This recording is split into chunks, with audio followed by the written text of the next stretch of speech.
Hello प्यारे students, स्वागत है आपके अपने YouTube चैनल पर। तो प्यारे विद्यार्थियों, आज हम अवयव का बेसिक का भाग 2 करने जा रहे हैं। आज हम इसमें समझेंगे कि अवयव का योग कैसे होगा, अवयव का घटाव कैसे होगा, अवयव का गुणा कैसे होगा, सममित अवयव क्या होता है, विषम सममित अवयव क्या होता है। आज इस भाग में हम और बेसिक को कंप्लीट करेंगे। तो करते हैं स्टार्ट। अवयव का योग। अवयव के योग के लिए प्यारे विद्यार्थियों आपको क्या क्या कॉन्सेप्ट ध्यान रखने पड़ेंगे कि अवयव की कोटि समान होनी चाहिए। अवयव की कोटि समान होनी चाहिए यानी जितने भी आप एग्जाम्पल ले रहे हो, जैसे यहां पे ए मैट्रिक्स ले रहे हो, वो है ए आई जे, और इसकी कोटि यदि आप 2 गुणा 3 की ले रहे हो, तो यदि आप बी मैट्रिक्स लोगे आप दूसरी, तो उनकी भी कोटि क्या होनी चाहिए विद्यार्थियों, 2 गुणा 3 ही होनी चाहिए। यानी इन दोनों की कोटि क्या होनी चाहिए, समान होनी चाहिए। इनकी कोटि क्या है, इनकी कोटि यदि 2 गुणा 3 की है तो इनकी कोटि भी 2 गुणा 3 की होनी चाहिए, यानी अवयवों की कोटि समान होनी चाहिए। फिर बात आती है कि संगत अवयवों का योग होगा। एग्जाम्पल लेके समझते हैं कि यदि a बराबर 1 2 3 4, इसकी कोटि है वो है 2 गुणा 2 की, और बी मैट्रिक्स ले रहे हो आप यदि 5 6 7 8 कुछ भी ले सकते हैं, तो इनकी कोटि भी 2 गुणा 2 की होनी चाहिए। अब इनका योग कैसे होगा उनको समझते हैं विद्यार्थियों। योग का मतलब क्या होगा, इनके संगत अवयव जुड़ेंगे, यानी a प्लस बी का मतलब क्या होगा, ए मैट्रिक्स यानी 1 2 3 4, और प्लस होगा बी मैट्रिक्स यानी 5 6 7 8। अब इनके संगत अवयव जुड़ेंगे। संगत अवयव कौन से विद्यार्थियों, संगत अवयव का मतलब क्या है, इनका जो फर्स्ट है वो फर्स्ट से जुड़ेगा और ये इनसे जुड़ेगा, यानी इसका मतलब ये हुआ कि यहाँ पे संगत अवयवों का योग होगा। सेकंड क्या है, इसके कॉन्सेप्ट क्या होगा, संगत अवयवों का योग होगा, यानी इसका फर्स्ट है तो ये इनसे जुड़ेगा, यानी ये टोटल कितने हो जाएंगे 6, ये कितने हो जाएंगे, दोनों जुड़ेंगे तो 8 हो जाएंगे, और 7 और 3 कितने होंगे 10, और 8 और 4 कितने होंगे 12, यानी संगत अवयवों का योग होगा। और लास्ट में हमें जो मैट्रिक्स प्राप्त होगी वो जितनी आप पहले मैट्रिक्स ले रहे हो वो ही प्राप्त होगी, यानी 2 गुणा 2 ही प्राप्त होगी। तो अवयवों का योग करना बहुत सिंपल है प्यारे विद्यार्थियों। उनके लिए आपको 2 बातें विशेष ध्यान रखनी होती हैं। फर्स्ट क्या है, अवयवों की कोटि समान होनी चाहिए। कोटि क्या होती है आपको पता है, यानी जो मैट्रिक्स है इस मैट्रिक्स में कितनी पंक्तियां हैं वो ये दर्शाएगा m से, और इसमें कितने स्तंभ है वो दर्शाएंगे n से। तो इसमें जितना m है तो सेकंड मैट्रिक्स में भी m बराबर होना चाहिए। इसमें जितना n है यानी जितने स्तंभों की संख्या है सेकंड में भी उतने ही स्तंभ होने चाहिए। और संगत अवयवों का योग होगा, यानी इसका फर्स्ट है तो ये भी फर्स्ट से होगा, इनका सेकंड है तो सेकंड से होगा, सेकंड पंक्ति का फर्स्ट है तो इनका भी सेकंड पंक्ति के फर्स्ट से योग होगा। तो ऑफुली यहां तक आपको समझ में आ चुका होगा। अब अवयवों का घटाव क्या होता है प्यारे विद्यार्थियों, घटाव में भी सेम कंडीशन होगी कि अवयवों की कोटि समान होनी चाहिए, इसमें भी कोटि क्या होनी चाहिए, समान, और संगत अवयवों का घटाव होगा। क्या होगा विद्यार्थियों, घटाव होगा। दोनों योग और घटाव के लिए दोनों यहाँ पे कथन समान है प्यारे विद्यार्थियों। एग्जाम्पल लेके समझते हैं कि उसका घटाव कैसे करोगे। यदि a बराबर आप कुछ भी मान लेते हैं अवयव यहां पे 3 4 7 3, और b बराबर या 3 इंटू 3 का लेते हैं, फिर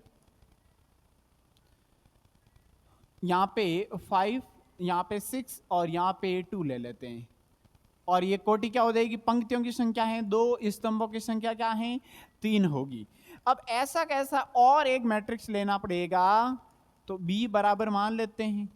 अब इसकी कोटि भी क्या होनी चाहिए, सेकंड की भी 2 गुणा 3 ही होनी चाहिए, यानी यहाँ पे 1 2 3 4 5 6, और ये कोटि क्या हो जाएगी, इनकी भी कोटि 2 गुणा 3, दोनों मैट्रिक्स की कोटि समान होनी चाहिए। ये फर्स्ट बात कंप्लीट होती है।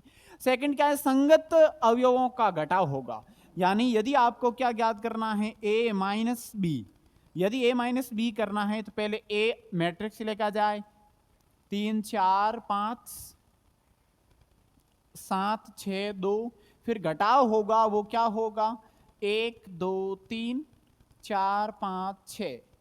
अब घटाव होगा वो बहुत सिंपल होगा विद्यार्थियों, क्या होगा, 3 में से 1 जाएगा, 3 में से 1 जाएगा, क्या प्राप्त होगा, 2 प्राप्त होगा, यानी यहाँ पे 2 लिखे जाएंगे। 4 में से 2 जाएंगे तो क्या प्राप्त होगा, 2 प्राप्त होगा। 5 में से 3 जाएंगे तो 2 प्राप्त होगा। 7 में से 4 जाएंगे तो 3, 6 में से 5 जाएंगे तो 1, 2 में से 6 जाएंगे, यहाँ पर 2 में से 6 जा रहे हैं तो माइनस का 4, और इसकी जो कोटि प्राप्त होगी वो भी 2 गुणा 3 की प्राप्त होगी।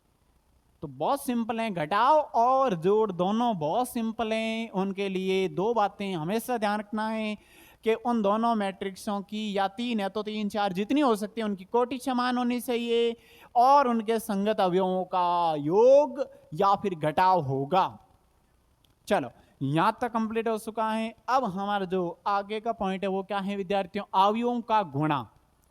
तो अवयवों का गुणे के लिए आपको सबसे इंपॉर्टेंट यही है, आवेश जो अवयव हैं उसका गुणा कैसे करेंगे, उनके लिए भी आपको 2 बातें विशेष तौर पे ध्यान रखनी है। कौन कौन सी हैं, समझते हैं इनको भी। तो फर्स्ट बात क्या है कि यदि यहां पे आपको 2 मैट्रिक्स दी गई हैं कि a बराबर ए आई जे पी गुणा क्यू, यानी पहले की कोटि क्या है, पहले की कोटि क्या है विद्यार्थियों, P गुणा Q, और दूसरी मैट्रिक्स है उसकी कोटि क्या है, उनकी कोटि है वो है M गुणा N, यानी पहले में पंक्तियां हैं P और स्तंभ में Q, दूसरे में पंक्तियां हैं P और स्तंभ में यहां पे सॉरी, दूसरे में पंक्तियां हैं M और स्तंभ क्या है N। अब यहां पे बात आती है कि गुणा कब संभव है, भाई गुणा आप कब कर सकते हैं, ऐसे थोड़े ना है कि कैसे मैट्रिक्स होगी तो गुणा हो जाएगा, ये संभव नहीं है। तो गुणा कब संभव होगा, जब पहले अवयव में स्तंभों की संख्या, भाई पहला जो मैट्रिक्स होगा ना, पहले मैट्रिक्स में स्तंभों की संख्या बराबर होनी चाहिए दूसरे अवयव में पंक्तियों की संख्या, यानी पहले में स्तंभों की संख्या यानी Q, और दूसरे में पंक्तियों की संख्या यानी M। Q और M बराबर होना चाहिए। जो भी मैट्रिक्स आपको दिखाई दे रही है, आप गुणा करना चाह रहे हो, A और B का गुणा करना चाह रहे हो, तो पहले मैट्रिक्स के अंदर कितने स्तंभ हैं यानी Q, और दूसरे में कितनी पंक्तियां हैं M, ये यदि बराबर हैं तो ही आप गुणा कर सकते हैं। यहां से आप ये समझ सकते हैं कि छोटा क्वेश्चन भी यहां पर बन सकता है। बिल्कुल कॉन्सेप्ट से आपको ध्यान रखना है विद्यार्थियों। तो पहले अवयव में जितने स्तंभ होंगे दूसरे में उतनी ही पंक्तियां होनी चाहिए, तभी गुणा करना क्या है संभव है। सेकंड क्या है, सेकंड क्या होगा विद्यार्थियों, इसमें हल होगा ना, जो आंसर प्राप्त होगा हमें ए बी गुणा करने के बाद में, तो उनकी कोटि क्या प्राप्त होगी हमें, P गुणा N। P गुणा N का मतलब पहले मैट्रिक्स में पंक्तियों की संख्या और दूसरे में स्तंभों की संख्या के बराबर क्या आएगा, कोटि प्राप्त होगी, जो हमें फाइनली हल प्राप्त होगा। वो A और B 2 मैट्रिक्स हैं, उनका आप गुणा करोगे, गुणा तभी करोगे जब ये स्थिति बनेगी, यानी Q और M बराबर होगा, और जो आंसर प्राप्त होगा वो कौन सी कोटि का होगा, तो ये होगा P गुणा N, यानी पहले मैट्रिक्स में आपको पंक्तियां देखनी है, दूसरे मैट्रिक्स में आपको स्तंभ देखने हैं, उनका गुणा यानी कोटि ही प्राप्त होगी। ठीक है, अब अवयव का गुणा कैसे करेंगे, इनका एग्जाम्पल लेके भी समझते हैं विद्यार्थियों क्या होगा। चलो यहां पे इनका एग्जाम्पल लेके समझते हैं कि इनका गुणा कैसे होगा, कैसे संभव है।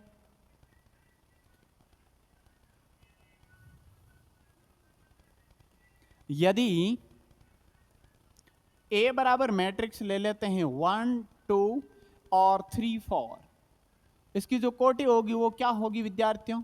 2 गुणा 2 की, सॉरी 2 गुणा 2 की।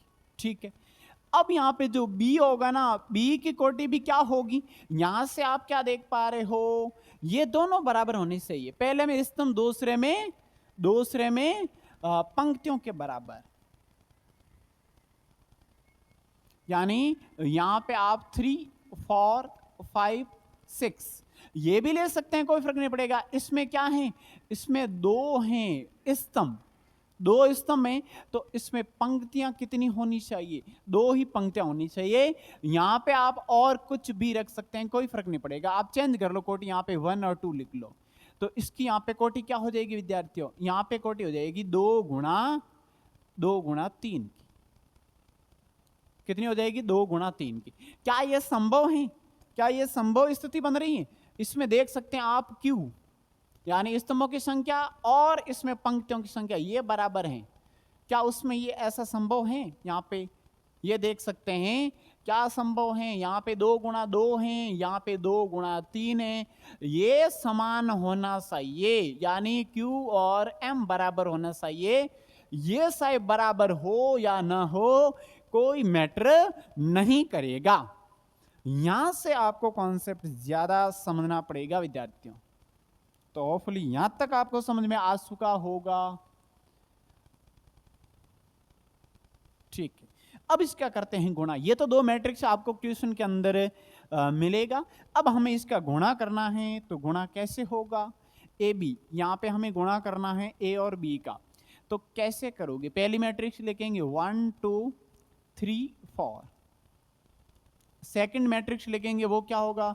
3 4 1 और 5 6 2। ठीक है, अब इसका गुणा कीजिए। तो गुणा करने का तरीका क्या होगा विद्यार्थियों? गुणा करने का तरीका एक, पहली पंक्ति पहला स्तंभ, पहली पंक्ति दूसरा स्तंभ, पहली पंक्ति तीसरा स्तंभ। यानी गुणा करने का तरीका क्या होगा, यहां पर आपको बताने की कोशिश कर रहा हूं। पहली पंक्ति को जितने स्तंभ है उनसे गुणा कर लीजिए। मान लो यहां पे ये पहला स्तंभ है, फिर करोगे आप दूसरे स्तंभ से, फिर करोगे तीसरे स्तंभ से, जितने स्तंभ है उनसे गुणा करोगे। तो फर्स्ट हमारा तरीका क्या है, वो ध्यान रखना है, पहली पंक्ति को पहले स्तंभ से गुणा करना है। तो कैसे होगा? 1 और 3 का गुणा, 1 into 3, प्लस जब तक पूरी पंक्ति और पूरे स्तंभ का गुणा नहीं होगा तब तक आपको प्लस में करते रहना है। तो 1 गुणा 3 प्लस 2 गुणा 5। ठीक है, पहली पंक्ति और पहला स्तंभ कंप्लीट हुआ। अब थोड़ा गैप रखना, फिर क्या करोगे? पहली पंक्ति दूसरा स्तंभ, यानी 1 और 4 का, 1 गुणा 4 प्लस 2 गुणा 6। ठीक है, ये भी कंप्लीट हो गया। फिर आप किसका करोगे? पहली पंक्ति तीसरा स्तंभ, तो करोगे 1 और 1 से 1 गुणा 1 प्लस 2 और 2 का गुणा, यानी 2 गुणा 2। ठीक है, अब यहां पे कैसे होगा विद्यार्थियों? फिर करोगे, ये तो हो गया फर्स्ट स्थिति में। सेकंड में क्या करोगे? सेम स्थिति, दूसरी पंक्ति पहला स्तंभ, दूसरी पंक्ति दूसरा स्तंभ, दूसरी पंक्ति तीसरा स्तंभ। ठीक है, ये फर्स्ट स्थिति कंप्लीट हो चुकी है। अब सेकंड स्थिति में क्या करेंगे? दूसरी पंक्ति पहला स्तंभ, यानी 3 और 3 का गुणा, 3 गुणा 3 प्लस 4 और 5 का गुणा, 4 गुणा 5। ठीक है, पहली पंक्ति पहला, यहां पे दूसरी पंक्ति पहला स्तंभ कंप्लीट हो चुका है। फिर दूसरी स्थिति क्या बनेगी? यानी 3 गुणा 4 प्लस 4 गुणा 6, यानी दूसरी पंक्ति दूसरा स्तंभ, और फिर होगा दूसरी पंक्ति तीसरा स्तंभ, यानी ये हो जाएगा 3 गुणा 1 प्लस 4 गुणा 2। ठीक है, अब जोड़िए इनको, यानी 3 प्लस 10, इसमें हो जाएगा 4 प्लस 12, और ये हो जाएगा 1 प्लस 4। ये 9 प्लस 20 हो जाएगा 12 प्लस 24 और ये हो जाएगा 3 प्लस 8। ठीक है, अब इसको ऐड करेंगे तो क्या प्राप्त होगा, हमें फाइनली प्राप्त होगा वो क्या होगा विद्यार्थियों, यहाँ पे हो जाएगा 13, ये हो जाएगा 16, फिर ये 5 और ये हो जाएगा 29, ये हो जाएगा यहाँ पे 37 हो जाएंगे विद्यार्थियों और ये हो जाएगा 11 और हमें ये इसका गुणा प्राप्त हुआ। और मैंने पहले ही आपको बताया है कि गुणा कैसे होगा, गुणे का जो कोटि होगी वो क्या होगी, यानी जो हमें फाइनली आंसर प्राप्त हुआ ये वाला, इसकी कोटि क्या होगी विद्यार्थियों,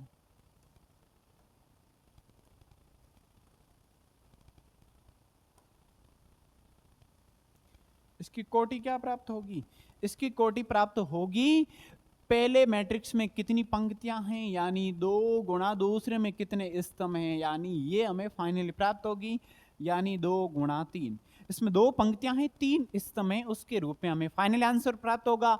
ऐसे करते हैं 2 मैट्रिक्सों का गुणा और उसमें आपको क्या बात ध्यान रखनी है वो इसमें समझाया गया है।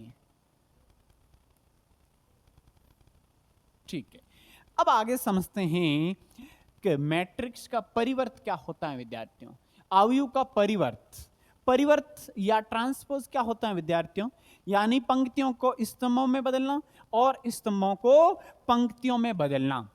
चलो कैसे समझते हैं एग्जाम्पल के तौर पर, या फिर आप ये मान लेते हैं कि पहले ए बराबर कोई मैट्रिक्स है, एग्जाम्पल से समझ रहे हैं विद्यार्थियों कि यदि ए बराबर कोई मैट्रिक्स है ए आई जे और इसकी कोटि क्या है m गुणा n, इसका परिवर्त का मतलब क्या होगा, a की पावर t लिखो या a की पावर डैश, कुछ भी लिख सकते हैं, दोनों बराबर होगा, जिसको बोलेंगे अवयव का परिवर्त, अवयव का परिवर्त। और अवयव का परिवर्त का मतलब क्या होगा, a डैश क्या होगा विद्यार्थियों, a j i होगा, क्या होगा विद्यार्थियों, a j i होगा, यानी आई तो क्या है पंक्तियां, जे क्या है स्तंभ, ये कन्वर्ट हो जाएगा ए जे आई में, यानी स्तंभ गुणा पंक्तियों में कन्वर्ट हो जाएगा, तो कोटि भी चेंज हो जाएगी, कोटि बनेगी n गुणा m, क्या बनेगी n गुणा m। चलो इसका कथन लिख लेते हैं यहां पे विद्यार्थियों, तो क्या होगा कि सभी पंक्तियों को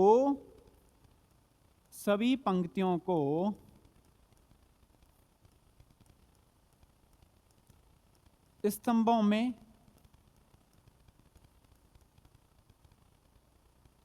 या सभी स्तंभों को पंक्तियों में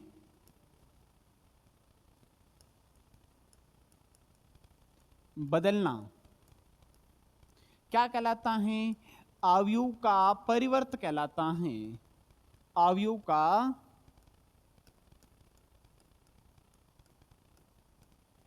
परिवर्त कहलाता है। चलो एग्जाम्पल लेके समझते हैं, बहुत सिंपल है प्यारे विद्यार्थियों, अवयव का परिवर्त का मतलब क्या है कि सभी पंक्तियों को स्तंभों में बदल दो या सभी स्तंभों को पंक्तियों में बदल दो। चलो एग्जाम्पल लेके समझते हैं,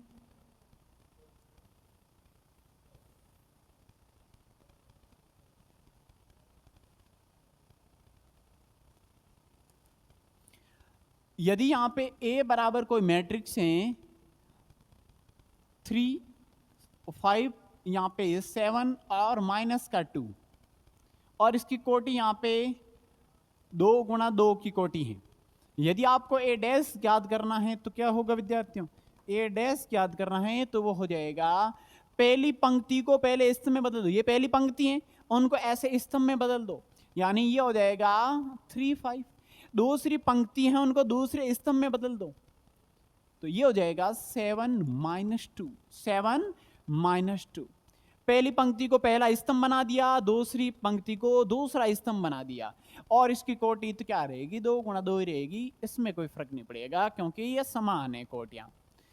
और कोई एग्जाम्पल, और भी एग्जाम्पल लेके कर सकते हैं कि यदि A बराबर 1 2 3 और 4 5 6 यानी इसकी कोटि क्या है, 2 गुणा 3 की है।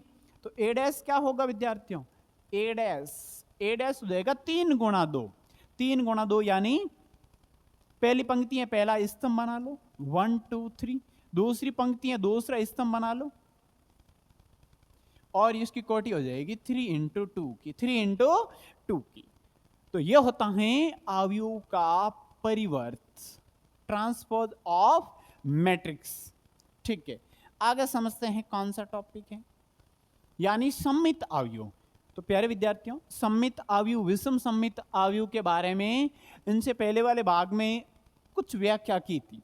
इसमें और डिटेल में समझेंगे कि सममित अवयव क्या होता है, विषम सममित अवयव क्या होता है, उनका योग कैसे होगा, उन सबको डिटेल में समझेंगे।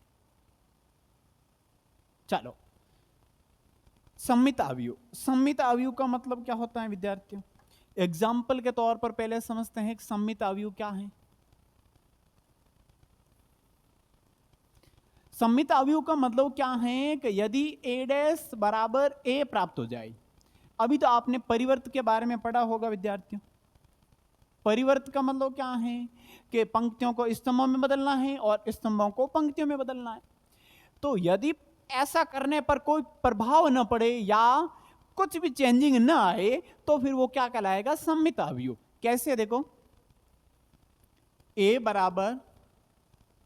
ए बराबर यहां पे क्या ले लेते हैं, 0 1 और 0 1 0, और यहां पे ले लेते हैं फिर सेकंड क्या हो जाएगा। कुछ एग्जाम्पल सिंपल ले लेते हैं विद्यार्थियों, यहां पे 0 1 और या फिर 1 और -2, चलो ये ले लेते हैं। ये मैट्रिक्स हो गया, और ये मैट्रिक्स क्या है, 2 इंटू 2 कोटि का है। यदि इसका आप डैश ज्ञात करोगे यानी परिवर्त करोगे, इसका परिवर्त, तो ए डैश क्या हो जाएगा, या ए टी क्या हो जाएगा विद्यार्थियों, पहली पंक्ति को पहला स्तंभ बना दो, ठीक है बना दिया, दूसरी पंक्ति को दूसरा स्तंभ बना दो, जी हां बना दिया। क्या ए और ए डैश में कुछ फर्क दिखाई दे रहा है, कोई फर्क नहीं है। इसका मतलब ए डैश बराबर ए, यानी इसको वापस ए लिख सकते हैं।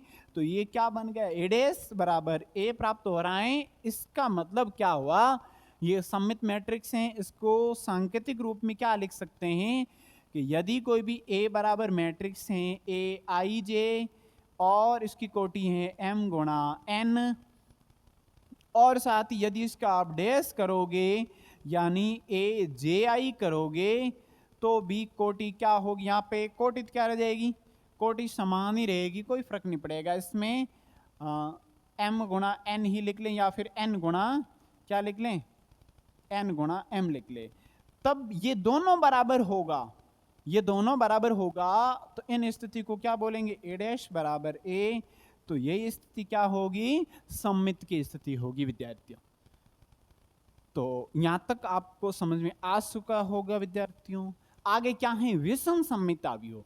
विषम सममित अवयव का मतलब क्या होता है प्यारे विद्यार्थियों, ये जब ट्रांसपोज करोगे तो उसके ऋणात्मक मान के बराबर आएगा मैट्रिक्स। तो कैसे, इनको भी एग्जाम्पल के तौर पर समझ लेते हैं। यानी जब यहां पे ए बराबर मैट्रिक्स आप क्या लोगे, ए आई जे, और वो क्या होगी यहाँ पे m गुणा n की। यदि आप डैश करोगे तो क्या प्राप्त होगा, डैश यहाँ पे करोगे तो वो a और ए आई जे प्राप्त होगा, लेकिन ये ऋणात्मक मान के बराबर में प्राप्त होगा। कैसे, देखो यहाँ पे इनको आप लिखोगे, यदि j और i ये n गुणा m, तो फिर ये ऋणात्मक मान के बराबर प्राप्त होगा। यानी वापस इनको चेंज करोगे तो ए डैश है ना, वो -a के बराबर प्राप्त होगा। चल एग्जाम्पल लेके समझ लेते हैं क्या होगा। मैट्रिक्स ले लेते हैं, यहां पे 0, यहां पे -1, यहां पे ले लेते हैं 1, और यहां पे -2 ले लेते हैं। अब इनका डैश करेंगे तो क्या प्राप्त होगा विद्यार्थियों, इसका डैश ज्ञात करेंगे तो इसका परिवर्त क्या होगा, इसका परिवर्त होगा वो प्राप्त होगा 0 1 -1 -2। ठीक है, अब यहां पे यदि इसमें माइनस कॉमन लें तो क्या प्राप्त होगा, इसका माइनस कॉमन लें यहां से तो क्या प्राप्त होगा, चलो यहां पे भी आप -2 की जगह आप 0 ले लीजिए, और भी इसमें मैट्रिक्स कुछ भी ले सकते हैं लेकिन यहां पे 0 ले लीजिए। चलो अब इसका डैश करोगे तो क्या प्राप्त होगा, यही प्राप्त हुआ। अब इसमें आप क्या देख पा रहे हो, कॉमन ले लीजिए यदि माइनस तो ये हो जाएगा 0 -1, ये हो जाएगा 1 और 0। माइनस कॉमन लेने पर सेम ए मैट्रिक्स प्राप्त हो रही है, यानी ए डैश बराबर माइनस का ए, वापस इनको क्या लिख सकते हैं, ए लिख सकते हैं, जो माना वही, यानी माइनस कॉमन लेने पर वापस दी गई मैट्रिक्स ही प्राप्त हो जाए, तो ये स्थिति क्या कहलाएगी, ये स्थिति कहलाएगी किसकी विद्यार्थियों, विषम सममित की, विषम सममित की। यदि केवल माइनस कॉमन लेने पर मैट्रिक्स प्राप्त हो जाए, कहने का शाब्दिक अर्थ ये हुआ कि यदि कोई मैट्रिक्स दी गई है उसका आप परिवर्त करोगे, परिवर्त का मतलब सभी पंक्तियों को स्तंभों में बदलोगे, उस कंडीशन में यदि आप माइनस कॉमन लोगे तो वो क्या प्राप्त हो जाएगी, बराबर में ए ही प्राप्त हो जाएगा, यानी उसके केवल ऋणात्मक मान के बराबर प्राप्त होगा, तो वो विषम सममित मैट्रिक्स कहलाती हैं। ठीक है, ये केवल बेसिक समझ रहे हैं, जब क्वेश्चन आंसर करेंगे तो उस समय और डिटेल में आपको समझ में आ जाएगा। चलो अब यहां पे थोड़े कॉन्सेप्ट ध्यान रखने हैं कि वो क्या होगा विद्यार्थियों, यदि आप कोई भी मैट्रिक्स ए और ए डैश को जोड़ रहे हो, जब आप मैट्रिक्स ए और ए डैश को जोड़ रहे हो तो उसको आप पी के बराबर मान लीजिए, और ये पी प्राप्त होगा ना, ये हमेशा सममित प्राप्त होगा। क्या प्राप्त होगा विद्यार्थियों, सममित प्राप्त होगा। इनके भी एग्जाम्पल लेके समझेंगे, कहने का मतलब ए और ए डैश को जोड़ेंगे तो कोई पी जो मैट्रिक्स प्राप्त होगी वो सममित प्राप्त होगी। कैसे, चलो समझते हैं। यहां पे यदि ए बराबर यहां पे ले लेते हैं 0 1 -1 और यहां पे -1 और यहां पे -2 ले लेते हैं, कुछ ऐसी मैट्रिक्स ले लेते हैं। जब इनका डैश करोगे या कुछ भी मैट्रिक्स मान लो, दूसरे ही मान लो, यहां पे अलग ही मान लेते हैं एग्जाम्पल के तौर पर, यहां पे 1 और यहां पे 2, ठीक है। अब इसका डैश कीजिए, इसका डैश क्या प्राप्त होगा, 0 1 -1 और 2 प्राप्त होगा, ठीक है। पहली पंक्ति पहला स्तंभ बन गया, दूसरी पंक्ति दूसरा स्तंभ बन गया, ठीक है।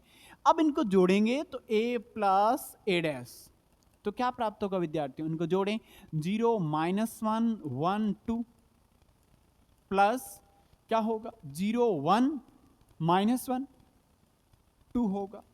अब ये क्या होगा, संगत अवयव जुड़ेंगे, 0 और 0 0, -1 और 1 जुड़ेगा, कैंसिल आउट हो जाएगा 0, यहां पे भी 1 और -1 0, 2 और 2 कितने होंगे, 4 होंगे, ठीक है।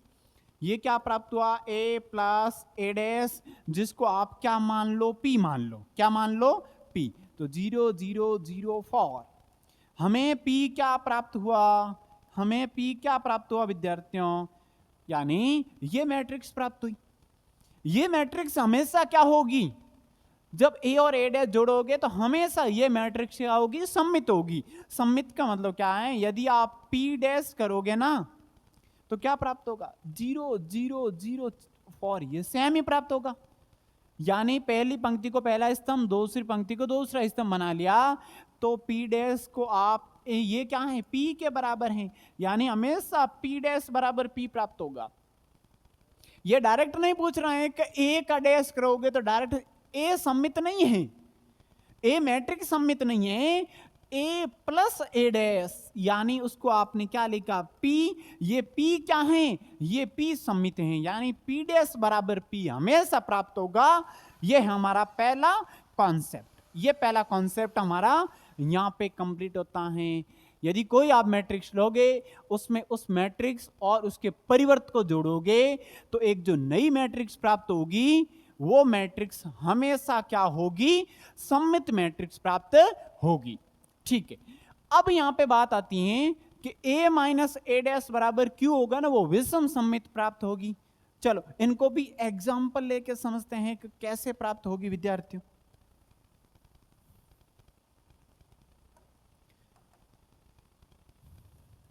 a बराबर कोई मैट्रिक्स मान लेते हैं 1 2 3 4, और इसका डैश करेंगे तो क्या प्राप्त होगा, इसका डैश करेंगे तो 1 3 और 2 4 प्राप्त होगा।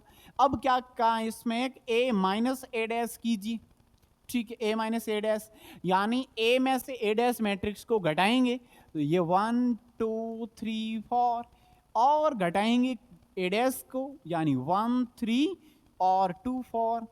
संगत अवयवों को क्या करना है, कैंसिल आउट करना है विद्यार्थियों।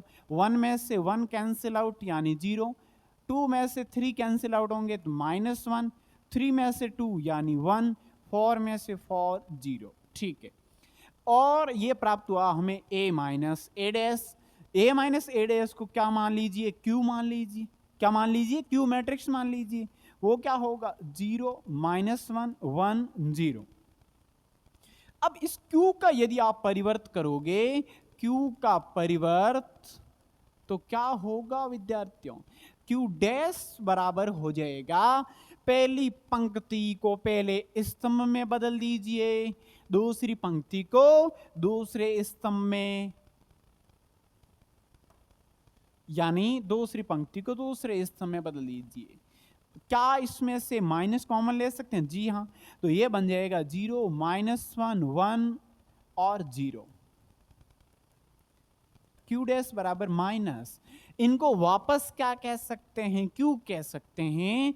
यानी यदि q डैश बराबर -q आए तो वो मैट्रिक्स क्या होती हैं, वो होती है मैट्रिक्स विषम सममित। क्या होगी विद्यार्थियों, विषम सममित मैट्रिक्स होगी। तो यहाँ पे दोनों कॉन्सेप्ट हैं, वो क्या है, फर्स्ट क्या है, जब a और a डैश को जोड़ोगे तो वो प्राप्त मैट्रिक्स हमेशा सममित होगी, जब a में से a डैश घटाओगे तो प्राप्त मैट्रिक्स हमेशा विषम सममित मैट्रिक्स होगी। और अगला पॉइंट कौन सा है, उनको भी समझ लेते हैं। सममित और विषम सममित के योग के रूप में कैसे लिखोगे, यानी जब a प्लस ए डैश, यानी आप क्या कह सकते हैं कि p plus a minus A dash, यानी आपने क्या माना q, ये रहा q, a के बराबर में ये कब आएगा, जब इन दोनों का हाफ करोगे तो, p और q को जोड़ के इसका हाफ करोगे तो a के बराबर में प्राप्त होगा। यानी सममित और विषम सममित मैट्रिक्स का जब जोड़ करोगे तो हमें प्रारंभ में जो मैट्रिक्स दी गई होती ना, वो हमें प्राप्त होगी। यानी आप डायरेक्ट ये ध्यान रखना कि a और a डैश को जोड़ेंगे और उसका हाफ करेंगे, और a और a डैश का जो घटाव होगा यानी विषम सममित होगी, उसका हाफ करोगे और उसको जोड़ोगे यानी योग के रूप में करोगे तो हमें हमेशा a प्राप्त होगा, यानी प्रारंभिक मैट्रिक्स प्राप्त होगी। कैसे, इनका भी आप सॉल्यूशन करके देख सकते हैं। तो क्या हो जाएगा, डायरेक्ट कॉन्सेप्ट तो आपको ये ध्यान रखना है विद्यार्थियों। इनका सॉल्यूशन क्या होगा, हाफ a, फिर हो जाएगा इसके अंदर गुणा करेंगे तो हाफ a डैश, फिर प्लस हाफ a और माइनस हाफ a डैश। अब ये तो इनसे कैंसिल आउट हो जाएगा, हाफ a और हाफ a क्या हो जाएगा, 2/2a, यानी 2 से 2 कैंसिल आउट, यानी a बराबर a प्राप्त हो रहा है। यानी आप हमेशा ये कॉन्सेप्ट डायरेक्ट अपने दिमाग के अंदर रखना, कौन सा, कि a बराबर क्या होगा, सममित, यानी ये रहा सममित, विषम सममित ये रहा, उनका आप जोड़ोगे तो a के बराबर प्राप्त होगा, यानी योग के रूप में प्राप्त होगा। अब यहाँ पे अवयव यानी मैट्रिक्स का बेसिक हो रहा है कंप्लीट प्यारे विद्यार्थियों। यदि आप ये भाग और इनसे पहले वाला भाग अब यदि आप अच्छे से डिटेल में देखते हो और कॉन्सेप्ट से समझते हो तो फिर अवयव एक्सरसाइज यानी मैट्रिक्स में आपको कोई प्रॉब्लम्स नहीं होगी। तो नेक्स्ट भाग में हम समझेंगे एक्सरसाइज 3.1 को। तो मिलते हैं नेक्स्ट क्लास में। Thank you.